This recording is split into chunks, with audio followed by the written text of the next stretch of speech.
আমার আল্লাহ আপনাকে ইয়েতিম করে দিয়েছে রাসূল। আল্লাহর নবী গো, আপনার দাদু 8 বছর বয়স যখন আপনার দাদু চলে গেছে রাসূল। নবী গো, আমি যতদূর জানি মানুষ যখন কোনো বিপদে পড়ে রাসূল, বিপদে পড়ে মানুষ সে তার সর্বপ্রথম বাপের কাছে আসে, শেয়ার করে। বাপ বলে, বেটা কোনো চিন্তা নাই, আমি তো তোমার বাপ আছি। কে তোমাকে কষ্ট দিয়েছে বলো, কে তোমাকে কুটুবাক্য বলেছে বলো, আমার দেহে রক্ত থাকতে তাকে কখনো ছেড়ে কথা বলবো না। আল্লাহ রাসূল গো, আপনাকে এমন কথা বলার মতো, সহযোগিতা করার মতো আপনার বর্তমান কেউ নাই রাসূল, আপনার বাপও নাই রাসূল। মা কি গিয়ে বলতে, মা চোখের পানিটা মুছা দিয়ে বলতো, বেটা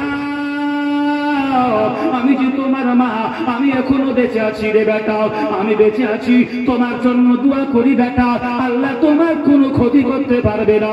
আল্লাহ নবী গো, আপনার চোখের পানিটা মোছার জন্য আপনার মাও নেই রাসূল। আল্লাহ নবী গো, আমি যে 2জন স্বামী হারিয়েছি রাসূল, 2জন স্বামী হারিয়ে আপনাকে পেয়ে আমি আমার জীবনকে ধন্য করেছি রাসূল। আল্লাহ নবী গো, আমি খাদিজা ছাড়া আপনার চোখের জল মোছার বর্তমান কেউ নাই রাসূল। তাই আমি খাদিজা, আমি ততক্ষণ পর্যন্ত বিছানায় ঘুমাই না যতক্ষণ পর্যন্ত আপনি নবী বাড়ির ভিতরে পদার্পণ না করেন। আমি দরজায় হেলান দিয়ে দিয়ে দাঁড়ায় থাকি, কেননা যদি বসে যাই আমি তোমরা আমাকে কাজ করে নেবে। আল্লাহ রাসূল গো, তার ফলে আমি খাদিজা ঘুমাই না। সুবহানাল্লাহ। ভাইরা, আল্লাহ রাসূল সাল্লাল্লাহু আলাইহি ওয়াসাল্লাম তো তাসলিমা এই গভীর রাত্রিতেও যখন দিনের দাওয়াত দিয়ে বাড়ি যেতেন, ওই খাদিজা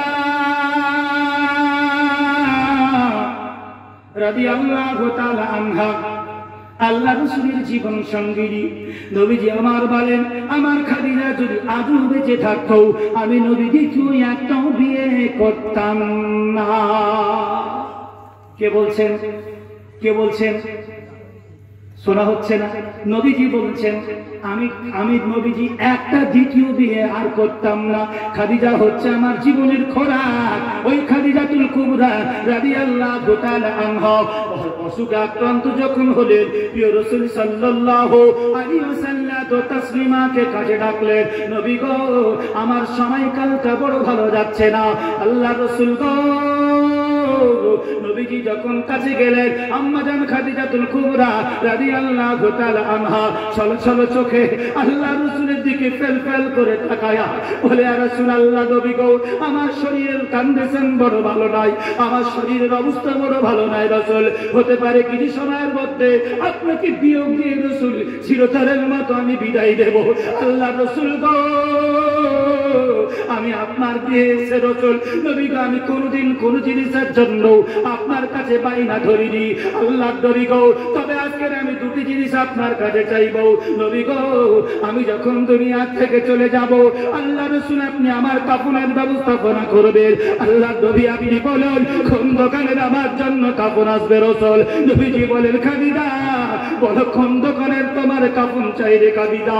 আল্লাহ রাসূল সাল্লাল্লাহু আলাইহি ওয়াসাল্লাম তাসলিমা খাদিজাকে লক্ষ্য করে বললেন, আম্মা জান খাদিজা চোখের পানি ছিঁড়ে বলেন, ইয়া রাসূলুল্লাহ, নবী গো, আমি খাদিজা মক্কার কোন দোকানের কাফন চাই না, মক্কার কোন দোকানের কাপড় চাই না রাসূল। আল্লাহর নবী গো, আমি খাদিজা আপনার নিশ্চিত মনে আছে রাসূল, আপনি নবী একটা জুব্বা মোবারক পরতেন রাসূল। দীর্ঘদিন জুব্বাটা পরার ফলে ওই জুব্বাটা বয়স হয়ে গেছিল। সুতির একটা বয়স আছে, কাপড়ের একটা বয়স আছে।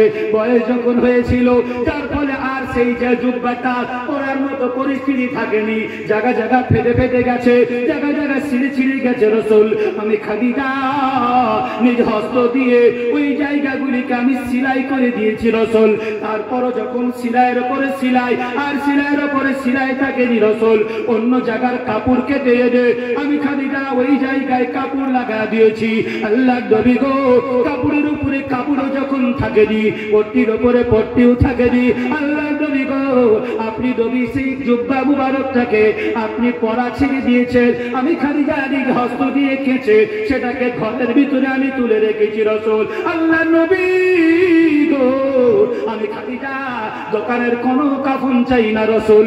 আমার শেষ যাত্রায়, আমার বিদায় যাত্রায় আমি যখন পরকাল গমন করব, নবী গো আপনার জুব্বা মুবারকটা আমার জন্য আপনি আমার কাফন স্বরূপ আপনি পরা দেবেন। জোরে বলুন সুবহানাল্লাহ। আমার রাসূল সাল্লাল্লাহু আলাইহি ওয়াসাল্লাম তো তাসলিমা বলেন, খাদিজা এটাই তোমার জীবনের বাইরা। ও খাদিজা আমি রাসূল তোমার সেটাই করে দেব রে খাদিজা।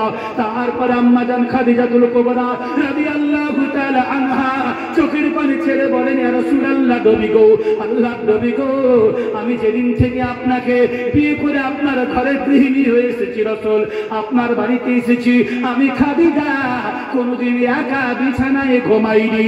আমার বড় ভয় হয় রাসূল, কবর বড় ভয়াবহ জায়গা, কবর কাউকে রেহাই করবে না, কবর কাউকে ছেড়ে না।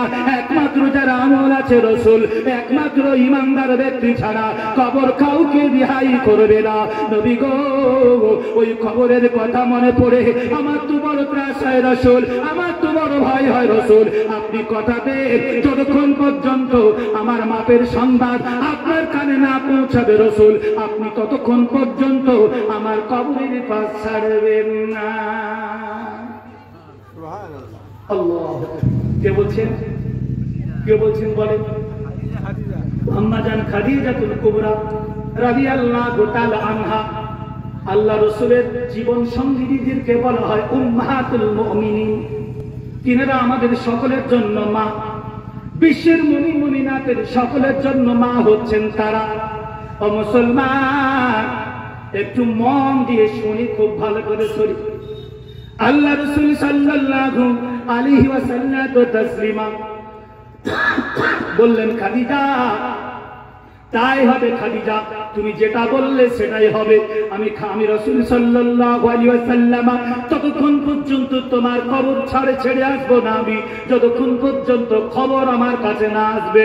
এ বলতে বলতে আম্মা জান খাদিজাতুল কুবরা রাদিয়াল্লাহু তাআলা আনহা শেষ নিঃশ্বাস ত্যাগ করলেন। বলুন ইন্না লিল্লাহি ওয়া ইন্না ইলাইহি রাজিউন।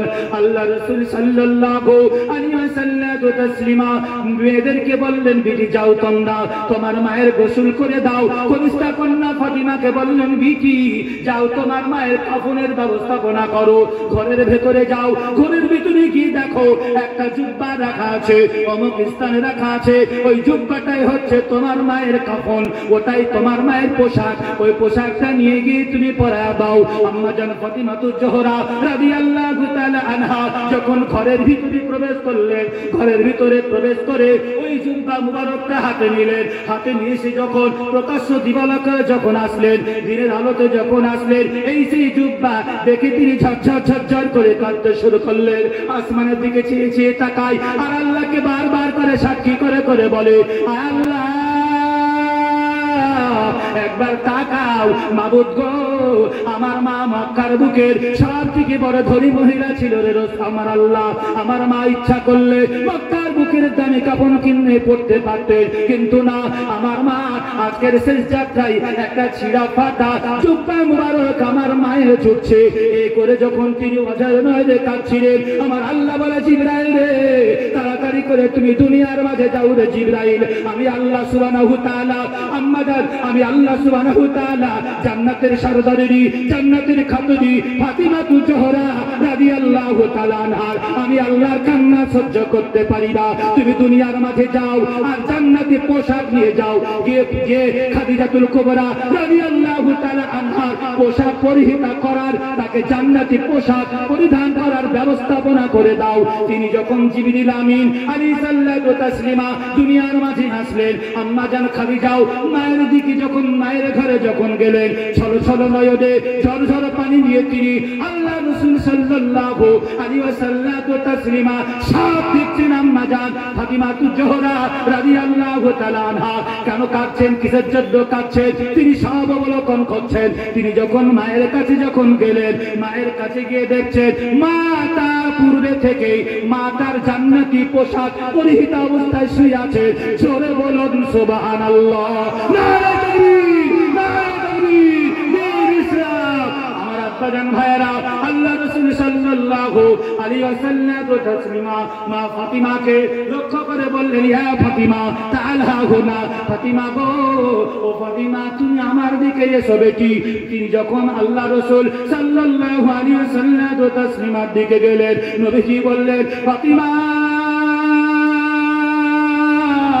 বলো বলো বিটি, তুমি যখন তোমার মাকে কাপড় পরানোর জন্য আমার জুব্বাটা নিয়ে যখন যাচ্ছিলে রে বিটি, বিটি বলো এমন করে কেন কাঁদছিলে তুমি? তোমার চোখে পানি দেখলাম বিটি, আঁখি ভরা জল নিয়ে মায়ের কাছে যাচ্ছিলে, আবার যখন মার ঘর থেকে ফিরে আসো বিটি, আমি নবী লক্ষ্য করে দেখলাম বিটি তোমার চোখে আর পানি নাই।